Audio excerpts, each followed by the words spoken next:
The ferry left at 4:15 in the afternoon, and I watched it pull away from the dock until it became a white speck against the gray water. Captain Morris didn't wave.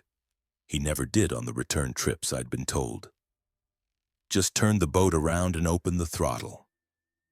I stood there with my duffel bag and the manila folder Superintendent Hayes had given me on the mainland that morning. The folder was thick, held together with a rusted binder clip that had seen better years. Hayes had been briefed during our meeting in the Port Angeles office.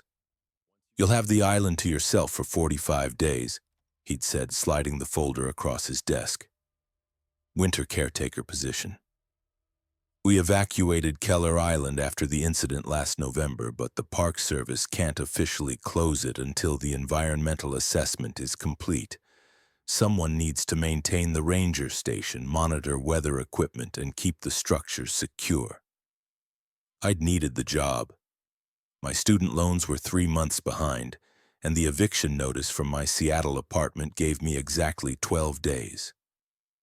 The posting had said $5,000 for 6 weeks of work, room and board included. Isolation didn't bother me. Neither did the fact that Hayes had interviewed me on a Tuesday and wanted me on the ferry by Friday. What bothered me was the way he'd looked at the folder before handing it over. "Read everything tonight," he'd said. "All of it. The operational procedures are specific for a reason." The island was 470 acres of Douglas fir and western hemlock, with 12 miles of trails, 3 beaches, and 1 ranger station positioned on the eastern shore. In summer, it hosted 200 visitors a day. In winter, it should have been closed entirely, but Hayes had explained the technicality. Shutdown procedures required continuous occupancy to maintain federal insurance coverage. I didn't ask what the incident was. The station was a single-story structure with green siding and white trim built in the 1960s. My boots echoed on the wooden porch as I unlocked the front door using the brass key Hayes had given me. Inside, the air smelled like pine cleaner and something else underneath it.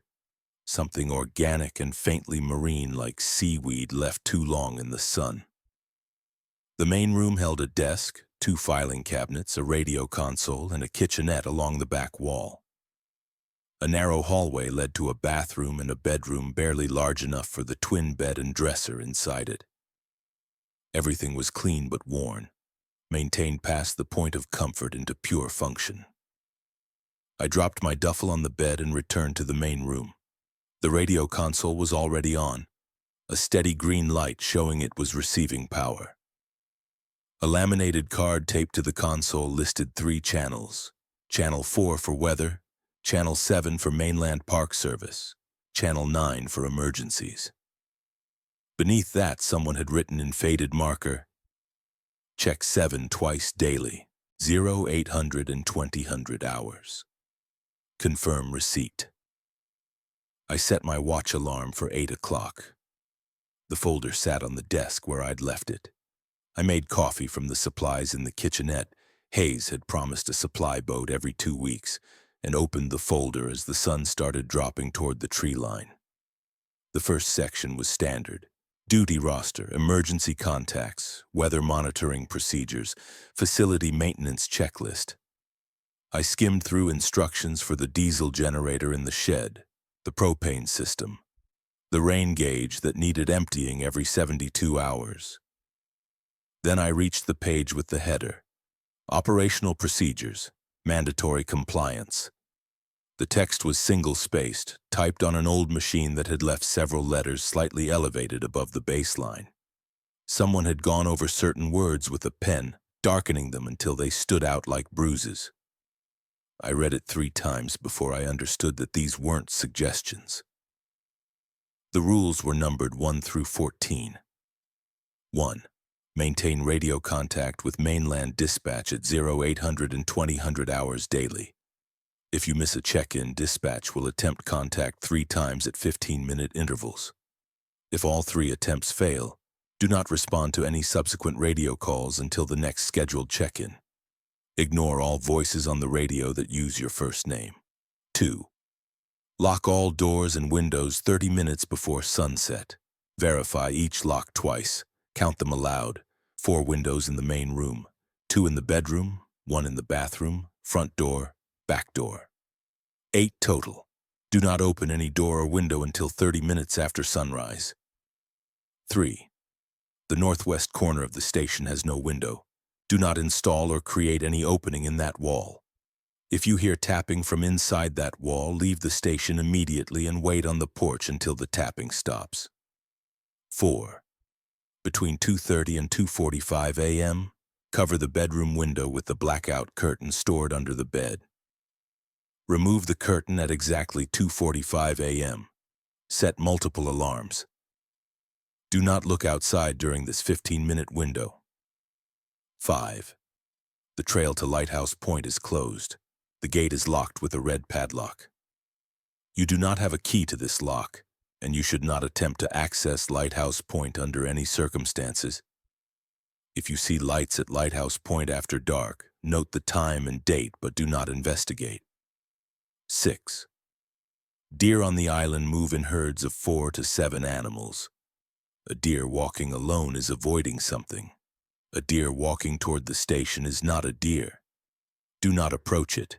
Return inside immediately and close all curtains. 7. The supply shed is 40 yards southwest of the station. When retrieving supplies after dark, count your steps both directions. 40 yards out, 40 yards back. If the count is different on your return, stop walking at step 40 and shine your flashlight at the station. Wait until you see the porch light before continuing. If the porch light doesn't come on within 2 minutes, remain where you are until sunrise. 8. Do not use the station's landline phone. It is disconnected. If it rings, do not answer it. Unplug it from the wall and place it in the bottom drawer of the filing cabinet. 9.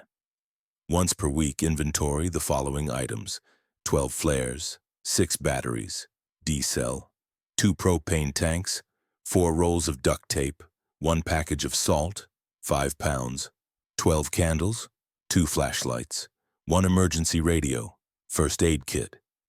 If any item is missing, check the exterior of the station for signs of forced entry. If there are no signs of entry, recount. If the count remains incorrect, note the discrepancy in the log, but do not report it via radio. 10. The park map in the main room shows all official trails. If you find a trail that is not on the map, mark it with orange flagging tape, but do not follow it. Submit trail coordinates at your next scheduled check-in. 11. Visitor contact is prohibited during your assignment. If you see people on the island, do not approach them. If they approach the station, communicate only through the closed front door. Inform them the park is closed and they must leave via the ferry dock. Do not let them inside. Do not accept anything they try to give you. 12. The shower in the bathroom has inconsistent water pressure. If the pressure drops to a trickle, finish washing immediately and exit the bathroom. Lock the bathroom door from the outside using the padlock in the kitchen drawer. Wait 20 minutes before removing the lock. 13. Your predecessor, Ranger Ellison, left personal items in the bedroom closet. Do not remove these items. Do not open the closet after dark. 14. Every night before sleeping, place 6 small objects in a line across the doorway of the bedroom. Coins, batteries, shells, anything that will make noise if disturbed. If you wake and the objects have moved, do not leave the bedroom until sunrise. If you hear footsteps in the main room, remain silent. Below the numbered list was a single paragraph in different handwriting, blue ink instead of black. These procedures exist because isolation affects perception and decision-making. Following them creates structure and routine. Your safety depends on consistency. Do not deviate from these rules under any circumstances. Previous caretakers who disregarded procedures experienced significant psychological distress and had to be evacuated early. I set the folder down and looked around the station. The light outside had shifted to that flat gray that comes before evening. The trees beyond the porch were losing their individual shapes, blending into a single dark mass. I checked my watch. 5:42 p.m. sunset wasn't until 6:16. I had time. I went through the station room by room, checking what the rules referenced. The bedroom window faced east, toward the water. Under the bed, I found the blackout curtain, heavy fabric with grommets along one edge and hooks already installed above the window frame. In the kitchen drawer, I found the padlock for the bathroom door, small and brass with a key taped to it. The bedroom closet held a green jacket, a pair of hiking boots, and 3 wire hangers. Nothing that seemed worth a rule. The phone sat on the corner of the desk, an old beige push-button model with a coiled cord. I picked up the receiver, no dial tone. I unplugged it anyway and put it in the bottom drawer like the rules instructed. In the supply shed, I counted the inventory. Everything matched the list in Rule 9. The shed had no windows, just a single bulb hanging from the ceiling and wooden shelves lined with equipment. I measured the distance back to the station. 40 yards, close enough. At 6 o'clock, I locked the doors and windows. I counted them aloud, my voice sounding strange in the empty station. 8 total. I counted them again to be sure. The first night, I barely slept. I'd set 3 alarms for 2:28 a.m. My phone, my watch, and a battery-powered travel clock I'd brought from Seattle. When they went off, I jerked awake, already reaching for the blackout curtain. My hands fumbled with the grommets in the dark, trying to fit them over the hooks by feel. I got it secured and stood there breathing hard, checking my phone's screen. 2:32 a.m. I'd done it with 2 minutes to spare. The room was now completely black. I sat on the edge of the bed and waited, counting seconds in my head. At some point, I lost track of the count and had to check my phone again. 2:39 a.m. 6 more minutes. I heard it at 2:41 a.m. Footsteps on the porch. Slow, deliberate steps moving from the south end toward the front door. Each footfall made the boards creak in a specific rhythm, the sound of someone taking their time, someone who knew exactly where they were going. The footsteps stopped at the door. I held my breath. 3 soft knocks. Then nothing. I stayed on the bed, my phone screen casting a dim blue glow in the darkness. 2:43 a.m. 2 more minutes. The knocks came again, louder this time. 6 rapid strikes against the wood. I thought about Rule 14, the objects across the bedroom doorway. I'd used 6D batteries, lined them up touching each other so any disturbance would send them rolling. I couldn't see the doorway from where I sat, but I listened for the sound of batteries hitting the floor.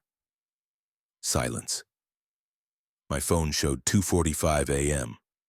I stood and removed the blackout curtain, hooking it back on its storage rod. The window showed only darkness and my own faint reflection. I went to the bedroom doorway. All 6 batteries were exactly where I'd placed them. The main room was empty. I checked the locks on the front door, still secure, and looked through the window next to it. The porch was empty. No footprints in the light dust that had settled on the boards. I made coffee and watched the sun rise over the water at 7:14 a.m. At 800 hours, I sat at the radio console and keyed the microphone. Keller Island to mainland dispatch, morning check-in.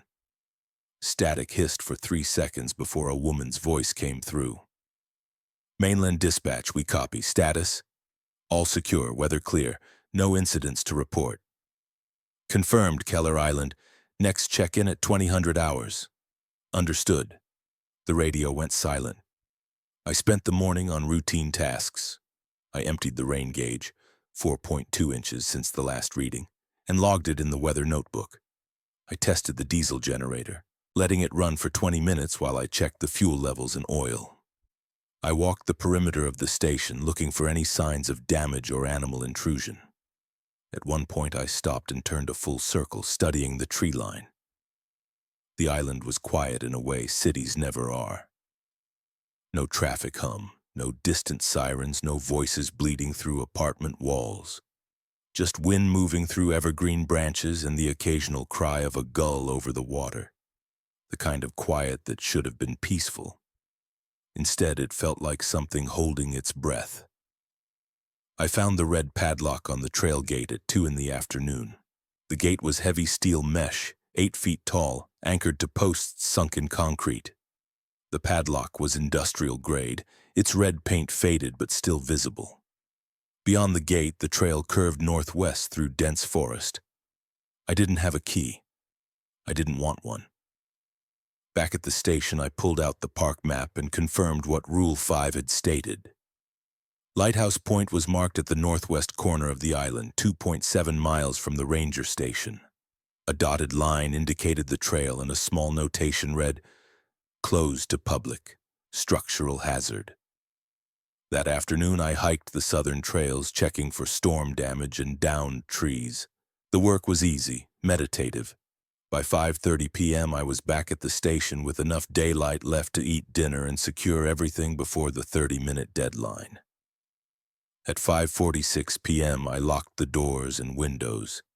I counted them aloud again, listening to my voice echo in the empty room. 8 total. The second night was worse. The alarms went off at 2:28 a.m. I secured the blackout curtain by 2:31 a.m. and sat on the bed in total darkness. The footsteps came at 2:35 a.m. They were faster this time, moving across the porch with purpose. They stopped at the front door and I heard the handle rattle. Once, twice, 3 times. Then a voice. "I know you're in there." It was male, middle-aged, with a slight rasp like a long-time smoker. The voice was calm and patient, the tone someone might use to coax a frightened animal. "You can open the door. It's safe now. The rules are old. You don't need to follow them anymore." I looked at my phone. 2:37 a.m. The voice continued. "Hayes didn't tell you everything. There was an accident, yes, but it's over. You're making this harder than it needs to be." I thought about Rule 11. Visitor contact prohibited. But this wasn't visitor contact. This was something at my door at 2:37 in the morning. "I can help you," the voice said. "But you need to open the door. Just unlock it. I'll explain everything." 2:40 a.m. 5 more minutes. "Please," the voice said, and now it sounded younger. Familiar almost, like someone I might have known once, though I couldn't place where. "I'm cold.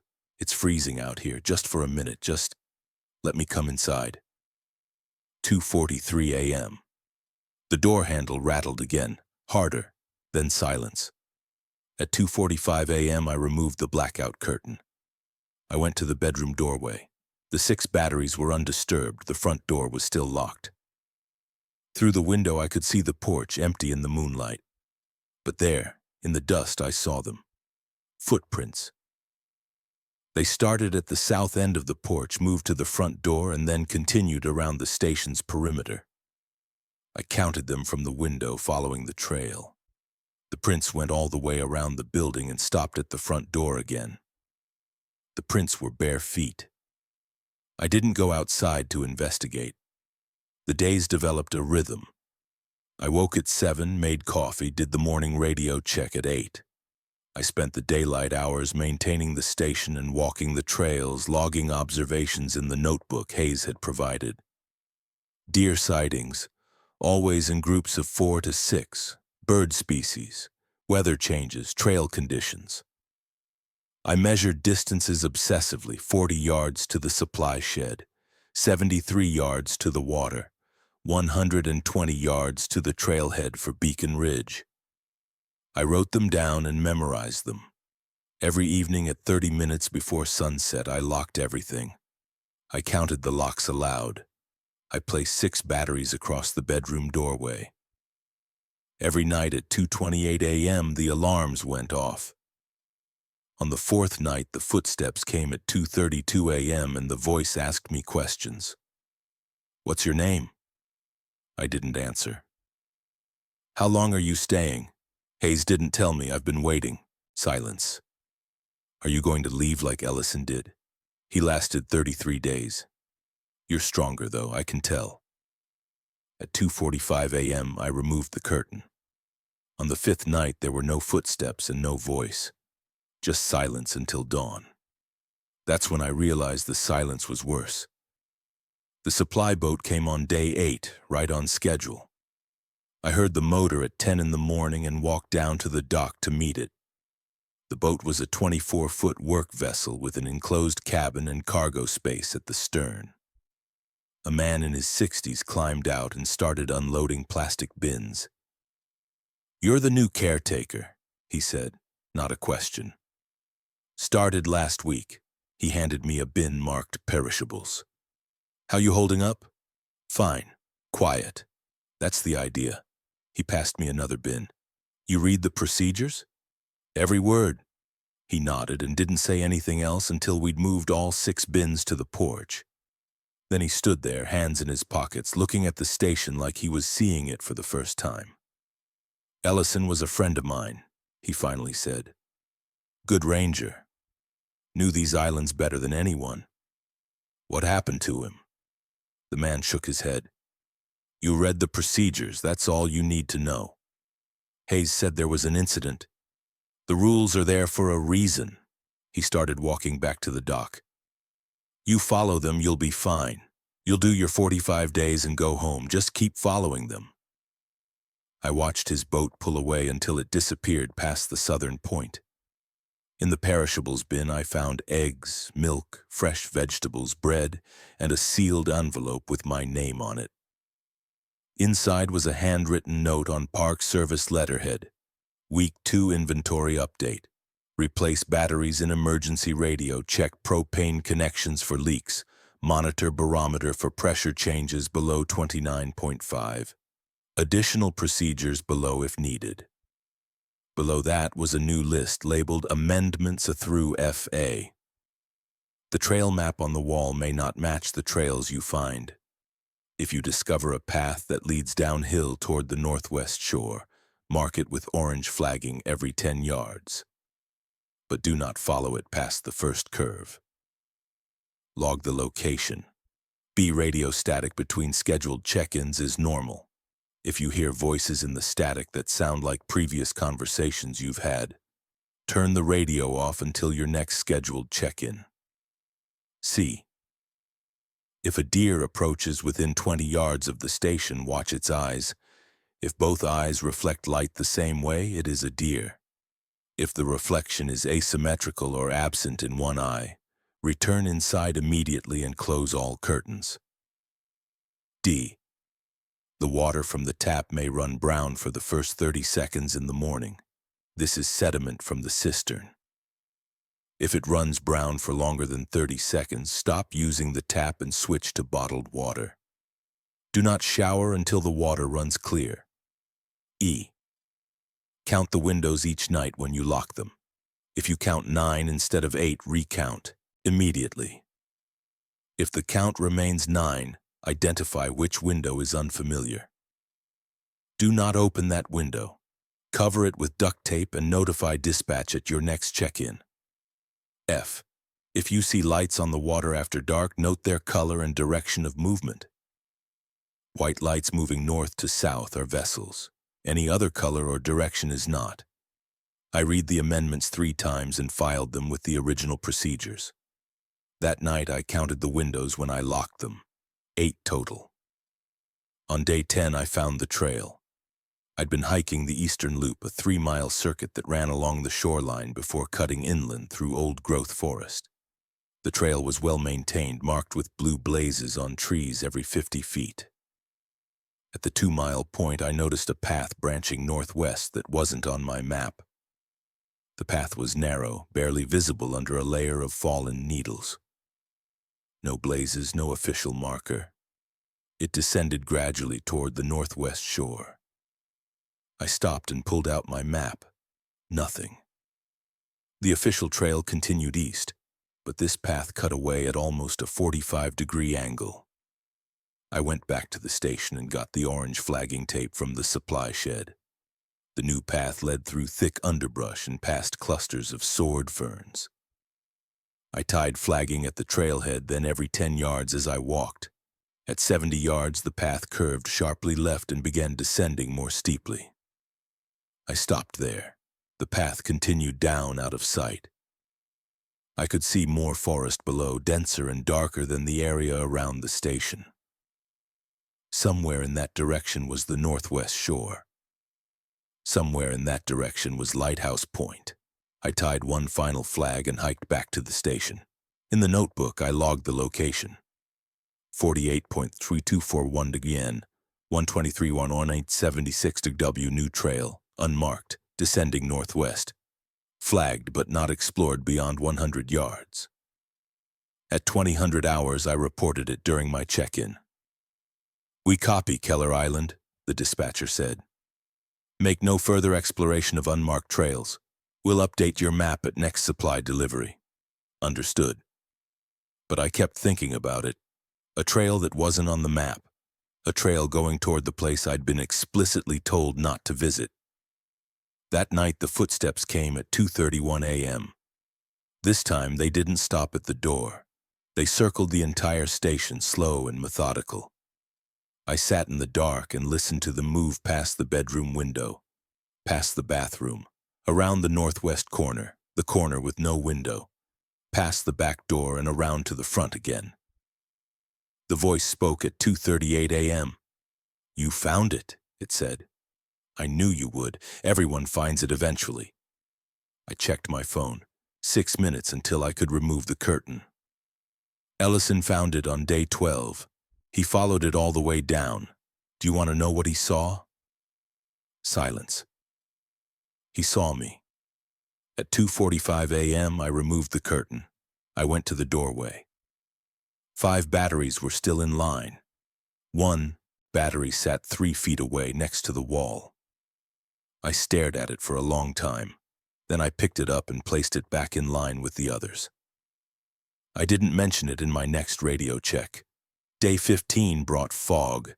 It rolled in at dawn, thick and gray, reducing visibility to 30 yards. I could barely see the water from the porch. The fog swallowed sound too. No birds, no wind in the trees, just heavy silence pressing against the station. I did my morning check-in at 800 hours. "Weather update," I told dispatch. "Heavy fog, visibility below 50 yards. Confirmed. Remain at the station today. No trail work until conditions improve." Understood. I spent the morning inside, catching up on maintenance logs and checking equipment. At noon, I needed supplies from the shed. I put on my jacket and opened the back door. The fog was thicker now, maybe 20 yards of visibility. I could see the shed's outline, a darker gray against the pale gray surrounding it. I counted steps as I walked, 40 yards like always. Inside the shed, I gathered what I needed: batteries for the flashlights, duct tape, propane for the cook stove. I counted the inventory out of habit. Everything matched except the candles. The rules said 12 candles. I counted 11. I recounted 11. I checked the floor, the shelves, anywhere one might have fallen or been misplaced. Nothing. Rule 9 said if an item was missing, check for signs of forced entry. I examined the shed door. No damage, no scratches on the lock. The walls were solid, the small window intact. Rule 9 said if there were no signs of entry, recount. I did. Still 11. Rule 9 said note the discrepancy, but don't report it. I wrote it in the notebook and left the shed, counting steps back to the station. 40 exactly. The fog stayed heavy all day. At 30 minutes before sunset, though you couldn't really see the sun through the fog, I locked the doors and windows. I counted them aloud. 1, 2, 3, 4 in the main room. 5 and 6 in the bedroom. 7 in the bathroom. 8 at the front door. 9 at the... I stopped. I counted again from the beginning, touching each lock as I went. 9. My chest tightened. I walked through the station room by room, identifying each window. 4 in the main room, exactly where they'd always been. 2 in the bedroom, facing east and south. 1 in the bathroom, frosted glass. That was 7 windows, 2 doors, front and back. 9 total, but there had been 8. I'd counted 8 every single night for 15 nights. I stood in the center of the main room and turned slowly, studying each wall. Then I saw it. On the northwest wall, next to the door to the hallway, there was a window. Small, maybe 18 inches square, with a wooden frame painted white like all the others, closed and locked. I stared at it, trying to remember if I'd simply overlooked it all this time. But Rule 3 was specific: the northwest corner has no window. I walked closer. The window looked old, same vintage as the rest of the station. The glass was slightly wavy, distorting the view outside. Through it, I could see only fog. I stood there for a full minute before I went to the kitchen and got the duct tape. I covered the window completely, using an entire roll. I pressed the edges down hard, making sure there were no gaps. When I finished, the window was hidden under layers of silver tape. At 2000 hours, I called it in. Dispatch, I need to report an Amendment E situation. There was a pause. Stand by, Keller Island. I waited. Static hissed through the speaker for almost a minute before the dispatcher returned. Her voice was careful, measured. Confirmed, Keller Island. Maintain all procedures. Do not remove the tape. Supply boat will bring additional materials in 6 days. What about? Follow all procedures exactly as written. No deviations. Do you understand? Yes. Next check-in at 0800 tomorrow. The radio went silent. That night, I placed the 6 batteries across the doorway with extra care, making sure they touched each other in a perfect line. At 2:28 a.m., the alarms went off. I secured the blackout curtain. At 2:33 a.m., the footsteps came. But this time, they didn't come from the porch. They came from inside the wall, the northwest wall. I could hear them clearly, slow, deliberate footsteps moving through the wall itself, from the main room toward the bedroom. The sound was muffled but distinct, like someone walking in the space between the interior and exterior walls. The footsteps stopped directly opposite the bedroom window. Silence, then tapping. Soft at first, then harder. The same rhythm as a knock. 3 taps. Pause, 3 taps. I checked my phone, 2:36 a.m. The tapping moved. It traveled along the wall from the window to the doorway, then stopped. On the other side of the door in the main room, something moved. I heard it clearly. A soft scraping sound like something being dragged across the floor. Then silence again. 2:41 a.m. 4 more minutes. The door handle turned. Slowly, carefully, someone was trying to open the bedroom door. The handle rotated a quarter turn and stopped. The door was locked, but I watched the handle move back and forth, testing the resistance. Then I heard it, the sound of batteries rolling across the floor. 1, 2, 3, 4. The sounds came from different directions, spreading apart as they rolled to different corners of the main room. I sat perfectly still, phone clutched in my hand, watching the seconds change. 2:43 a.m., 2:44 a.m. The door handle stopped moving. 2:45 a.m. I removed the blackout curtain with shaking hands. I went to the doorway and looked down. 2 batteries remained in line. 4 were gone. I opened the bedroom door slowly. The main room was empty. I turned on every light and searched. I found 3 batteries, 1 under the desk, 1 behind the filing cabinet, 1 in the corner near the kitchenette. I never found the 4th. At 0800 hours, I made my check-in and reported nothing. The fog cleared on day 17, and I spent the afternoon outside, grateful for open sky and distant views. I hiked to a rocky outcrop on the southern shore and sat watching gulls work the tide pools below. When I got back to the station at 5 p.m., the phone was sitting on the desk, not in the bottom drawer where I'd put it. On the desk, centered on the blotter, its cord coiled neatly beside it. I stared at it for a long time. Then I picked it up and put it back in the drawer. I closed the drawer firmly and turned the small lock, pocketing the key. At 5:30 p.m., I began locking the doors and windows. I counted them. 9. On day 19, I saw the deer. It was standing at the tree line 40 yards from the station, watching me as I gathered firewood from the stack beside the shed. It was a doe, medium-sized, its coat the gray-brown of winter. It was alone. I straightened slowly, setting down the wood I'd collected. The doe didn't move, just stood there completely still, its eyes fixed on me. Rule 6. A deer walking alone is avoiding something. But this deer wasn't walking. It was standing. Did that count? I took a step backward toward the station. The doe turned its head, tracking my movement. I took another step. The doe took a step forward. Rule 6. A deer walking toward the station is not a deer. I stopped moving. The doe stopped. We stood there 40 yards apart in perfect stillness. Then the doe took another step toward me. I ran. I covered the distance to the back door in seconds, fumbled with the lock, got inside and slammed the door behind me. Through the window, I could see the doe still walking forward, each step slow and measured. I went to the front room and closed all the curtains, moving from window to window. When I reached the northwest wall, I saw that the duct tape had been torn away. The window was visible again, its glass dark and empty. And standing outside it, pressed close to the glass, was the doe. Not 40 yards away. Right there, inches from the window, its eyes level with mine. Both eyes reflected the kitchen light. But only one reflection moved when the deer tilted its head.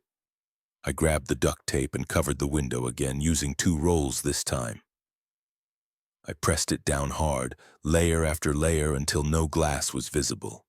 When I finished and turned around, the other curtains were open again. All of them. Every single curtain I'd just closed was now pulled back, the windows exposed. I went to the radio console and keyed the mic. Keller Island to dispatch, urgent, static. I tried again. Dispatch, do you copy? More static, and then something else. A voice buried in the white noise, my own voice. All secure, weather clear, no incidents to report. It was my morning check-in from weeks ago, played back through the static. I turned the radio off and checked my watch. 1700 hours, not a scheduled check-in time. I'd have to wait until 2000 hours. I spent the next 3 hours closing curtains and watching them open again. I'd secure one window and move to the next, and by the time I reached the third, the first would be open again. At 30 minutes before sunset, I gave up and locked the doors. 9 locks. I counted them aloud, my voice tight. The curtains stayed open. That night, I placed the batteries across the doorway and added something new. The coins from my pocket interspersed with the batteries. 12 objects total, touching each other. At 2:28 a.m., I woke to the alarms. I secured the blackout curtain. At 2:29 a.m., before the footsteps could start, I heard the phone ring. It rang 4 times, stopped, then rang again. The sound came from the main room, muffled but clear. It kept ringing. I checked the time, 2:30 a.m. The ringing stopped. Then I heard a voice in the main room, faint and indistinct. Someone was talking, the words too muffled to understand. The voice got closer. It was right outside the bedroom door now, on the other side of the wood. A man's voice, conversational, like he was on a phone call. Yes, I understand. No, the new one is still here, day 19. More resilient than Ellison, definitely. Silence. The windows won't stay closed anymore, that's right, same as before. Accelerated timeline. I looked at my phone. 2:33 a.m. I don't think they'll last the full 45 days. My assessment is maybe 10 more days, 12 at most. The voice paused. Because they're still following the rules. Once they stop, it'll go faster. 2:37 a.m. The voice continued. No, they haven't opened the closet yet. Haven't touched Ellison's things, but they will. I stared at the closet door across the room. Rule 13. Do not open the closet after dark. It was 2:38 a.m. 7 more minutes until I could remove the curtain. The closet door swung open. I didn't touch it. I was sitting on the bed, phone in hand, watching the door move on its own. It opened slowly, revealing the interior. The green jacket, the hiking boots, the wire hangers, and something else. A notebook, thick and bound in leather, sitting on the closet floor. "They see it now," the voice outside the door said. "Just like Ellison did." 2:40 a.m. I stood up and walked to the closet. Every instinct screamed at me to stop, to go back to the bed, to wait. Instead, I picked up the notebook. The cover was worn smooth. I opened it to the first page. Ranger Ellison's handwriting filled the pages, daily logs just like mine. I flipped through quickly, seeing familiar observations, weather, trail conditions, deer sightings. Then I reached the entries from his last week. Day 33, the windows won't stay closed. I've stopped trying. Day 34, I can see the lighthouse from here now. It shouldn't be visible. It's 2.7 miles away through dense forest. But I can see the light clearly. It pulses every 11 seconds. Day 36, I found the trail down to the lighthouse yesterday. Not the official trail, a different one. I followed it for a quarter mile. The lighthouse is closer than the map shows. Maybe a mile. Day 37. The lighthouse is empty, but the light still turns. I can see it even with my eyes closed. It pulses in time with my heartbeat. Day 38. I understand now. The rules aren't to keep something out, they're to keep something contained. The lighthouse is the center, the island is the mechanism, and the ranger station is the watchtower. We're not caretakers, we're witnesses. The next page was blank except for a single line. Day 39. I'm going to the lighthouse tonight. If you're reading this, don't follow me. Let them evacuate the island. Some places shouldn't have witnesses. I looked up. 2:45 a.m. I removed the blackout curtain and opened the bedroom door. The main room was empty. The phone sat on the desk again, off the hook. The curtains were all open, and through the northwest window, the one I'd covered with duct tape, I could see light. Red light, pulsing slowly, coming from the direction of Lighthouse Point. 11 seconds between pulses. At 0800 hours, I made my check-in and reported nothing. The supply boat came on day 22. The man looked at me hard when he climbed out. "You're still here. 3 more weeks." He shook his head. "You won't make it 3 more weeks. Ellison was a good man. Strong. He went to the lighthouse on day 39. We found his jacket on the rocks below the tower. The tide took everything else. But you didn't find him." "No."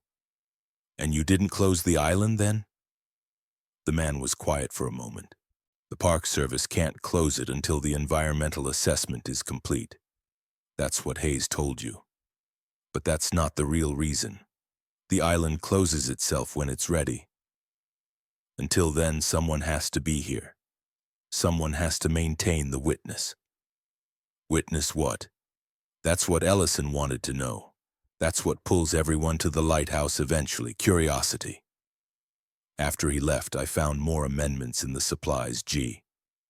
If you see your own reflection moving independently, do not make eye contact. Close the curtain immediately. H. The lighthouse beam may become visible from the station. Do not attempt to count the pulses. The pattern will find you. I. Personal items may appear that do not belong to you. Do not touch them. Report at next check-in. That night I counted 10 windows. A new one had appeared in the bathroom. The days blurred. Every night the voice spoke during the window. Sometimes it sounded different, like the supply boat operator, like Hayes, once like my mother.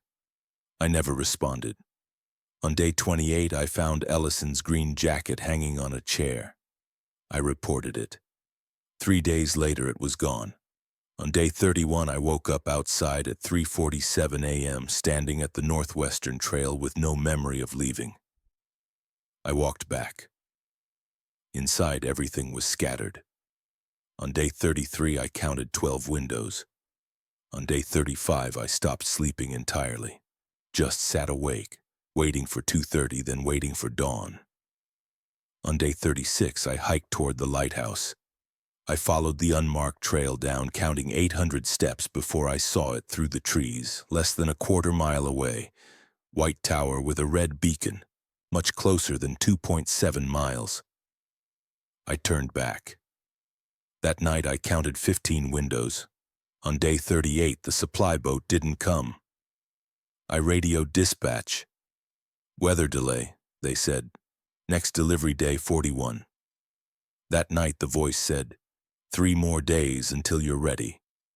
On day 39, Ellison's last entry, I found his hiking boots on the porch, wet, crusted with salt, his name written inside R. Ellison. The radio produced only static now. That night I didn't lock anything. I left the curtains open, all 17 windows worth. I sat in a chair and waited. At 2:30 a.m., footsteps came up the porch. 3 knocks. I looked through the window, a figure in a Park Service uniform. Ellison? You read my notebook. You know what comes next. The lighthouse. You can fight it for 6 more days or come tonight and understand why the island needs witnesses. I looked at the door. I'd lost count of how many locks there were. What happens if I don't come? You'll leave on day 45, but you'll still see the lighthouse every time you close your eyes. It will follow you. Or you stay now, understand, and the island releases your outside self. You'll remember this as just a job. At what cost? A part of you stays here. The part that witnessed. I stood there listening to the lighthouse pulse. 11 seconds. Always 11. Then I unlocked the door. Ellison stood solid and real on the porch. Mid-40s, weathered face, calm eyes. It's only a short walk, less than a quarter mile. We walked down the trail. 15 minutes before we emerged at the lighthouse. White stone tower against the night sky. The beacon pulsed red at the top. The door stood open. I climbed 73 stairs to the top platform. The beacon turned slowly, and there, arranged around the platform, were 17 windows. Not windows in walls, windows standing upright on their own, frames without structures. Each showing a different view. The ranger station from different angles, the trails, the shore. Through one window I saw myself at the desk. Through another I saw myself sleeping. Through a third I saw myself in the lighthouse, looking at the windows. The island watches itself, Ellison said. It needs witnesses because it needs to be seen. We're not protecting the island, we're feeding it. The rules are how it learns us. Each ranger teaches it something new. And then, you become part of the mechanism. The island adds you to itself, and the next ranger sees you in the walls, hears you in the static. You become one more layer. I looked at 17 windows showing different versions of myself. There's always a choice. Leave now. Wait for day 45. The ferry will come. You'll go back and eventually convince yourself it was stress. But the lighthouse will still pulse. Or you stay now and become part of the witness. The island releases your outside self. You'll remember this as just a strange job. In 3 of the windows I could see figures in ranger uniforms standing in different parts of the lighthouse, looking through their own windows. All smiling the same smile. I turned and walked down the stairs. It will take you eventually, Ellison called after me. I walked back to the station. 493 steps. I sat at the desk and wrote, day 39. I went to the lighthouse. I came back 6 more days. I can last 6 more days. Over the next 6 days, the island tried everything. Windows multiplied. Locks became useless. The voice spoke constantly. Objects appeared and disappeared. I ignored it all and maintained the routines that still worked. Radio checks producing only static. Weather logging, trail maintenance during daylight. On day 43, I woke outside again. 4 minutes had passed. I walked back. On day 44, I stopped sleeping. Just sat watching the lighthouse pulse through dozens of windows, counting to 11 over and over. On day 45, at 0600 hours, I heard the ferry motor. Captain Morris helped me aboard without a word. As the island shrank, I saw a figure in the ranger station windows, wearing a park service uniform. Smiling, Hayes met me at the dock. "You made it. 45 days. Who's next?" Hayes looked at me. "There's someone starting next week. They'll read the procedures, follow the rules." Until they don't. Until they don't. I drove back to Seattle and moved into a new apartment, paid my loans, returned to my life. But every night at 2:30 a.m. I wake up, and every night I count to 11, and every night I see the lighthouse pulse behind my eyelids, red light marking time, steady as a heartbeat. The island is patient. It can wait. And somewhere on Keller Island, a new ranger is reading procedures, learning the rules, counting windows and placing batteries across doorways. They don't know yet that the rules are breaking down. They don't know yet that the lighthouse is watching. They don't know yet that some places don't need caretakers. They need witnesses, and the island is always looking for more.